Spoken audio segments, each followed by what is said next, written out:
Selamat datang dan selamat berjumpa lagi di Maswar Service Channel.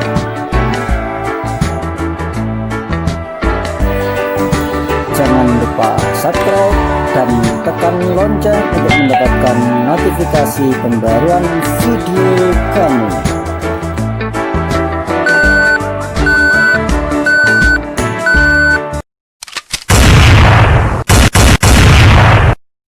Assalamualaikum warahmatullahi wabarakatuh. Selamat jumpa lagi di channel Maswar Service. Jangan lupa nikmati, pelajari, dan praktekkan. Selamat menyimak video kali ini. Baiklah sahabat, kali ini kita akan bahas masalah trafo.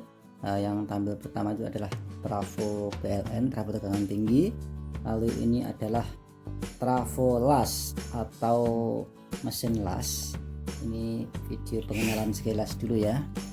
Kemudian ini adalah trafo step up atau step down yang berfungsi untuk menaikkan tegangan atau menurunkan tegangan dari 110 volt ke 220 volt atau sebaliknya. Mungkin sekarang sudah jarang digunakan.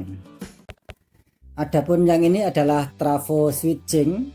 Apabila kita membuka peralatan TV atau regulator yang menggunakan sistem switching, maka kita akan menemui transformator atau trafo yang berbentuk seperti ini. Kemudian yang ini adalah trafo toroid, fungsinya juga trafo sebagai penurun tegangan, yang karena bentuknya seperti donat ini sering disebut dengan trafo donat oleh teman-teman yang di bidang elektro. Dan ini meskipun kecil mungil, ini juga termasuk jenis trafo. Ini adalah trafo osilator. Ini dapat kita temui apabila kita membongkar radio jadul ya, itu ada yang seperti ini trafo berinti ferit. Yang sudah tidak asing lagi, ini biasa disebut dengan trafo kotak atau trafo penurun tegangan. Ada bagian gulungan primernya itu dapat kita lihat tegangan 110 dan 120 volt. Itu digunakan apabila menggunakan listrik 110 volt, mungkin diesel atau perangkat mungkin listriknya yang lama, mungkin sekarang sudah ada ya, tapi tetap disediakan dari pabriknya. Jadi kita gunakan apabila tegangannya itu 110 volt. Kemudian yang umum kita gunakan yaitu ada tegangan 220 volt dan 240 volt. Itu dapat kita pilih ya, kalau kita di pedesaan lebih baik menggunakan yang 220 volt.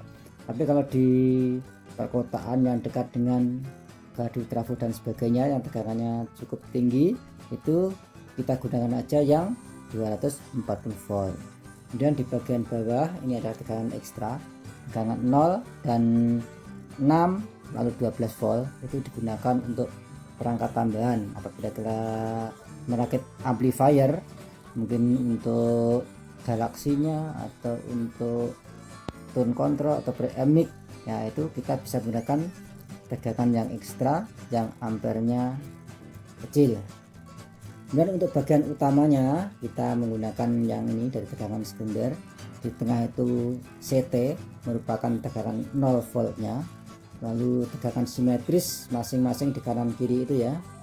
Ada jadi antara dan kanan dan kiri itu sama, itu kita gunakan ya. Itu ada 12 volt di kanan dan kiri, kemudian 18 volt di kanan dan kiri, lalu 25 volt kanan kiri, lalu 32 volt kanan dan kiri. Jika tadi adalah pengenalan beberapa jenis trafo, nah kali ini kita bahas mengenai prinsip kerja dari transformator atau trafo. Jadi pada trafo itu kan ada gulungan primer dan gulungan sekunder. Dan apabila kita ukur dengan avometer misalnya, itu antara kumparan primer dan kumparan sekunder itu tidak nyambung, artinya sendiri-sendiri.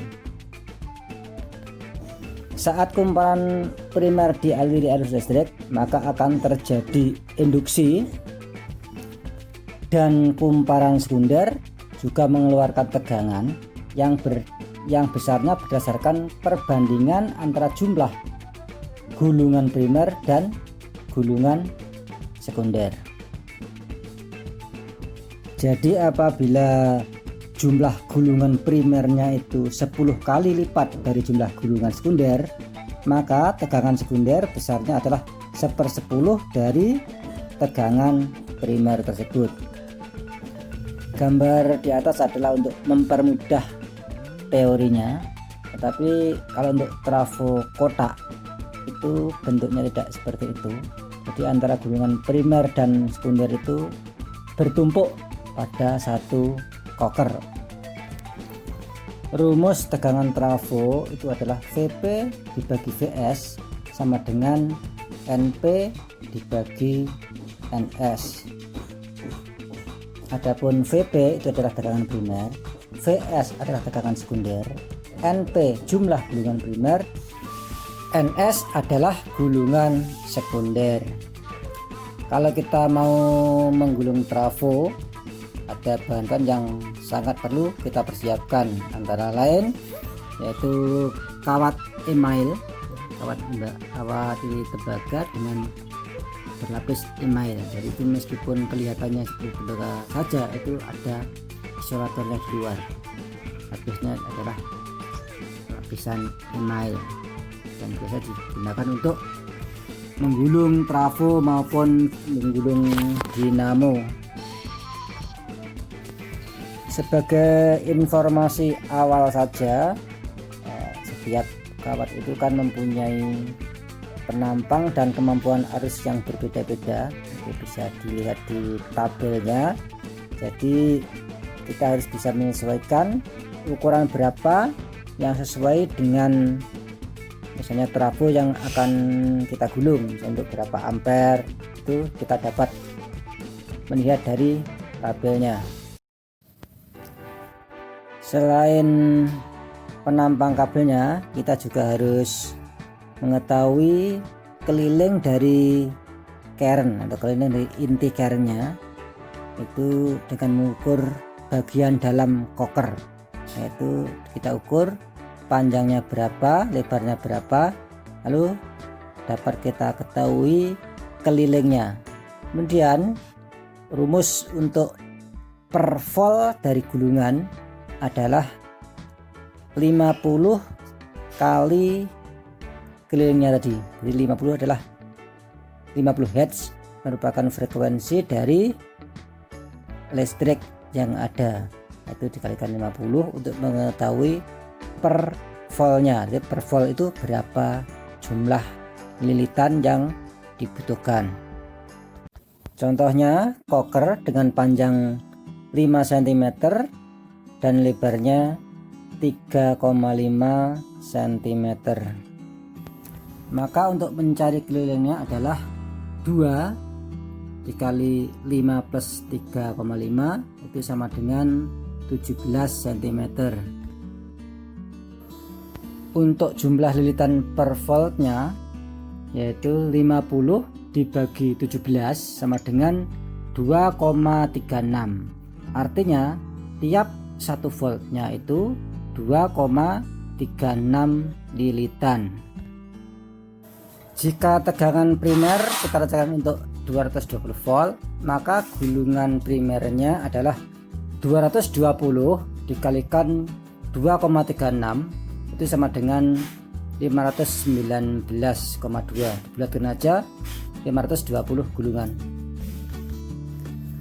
Untuk tegangan sekunder bisa menggunakan rumus yang sama.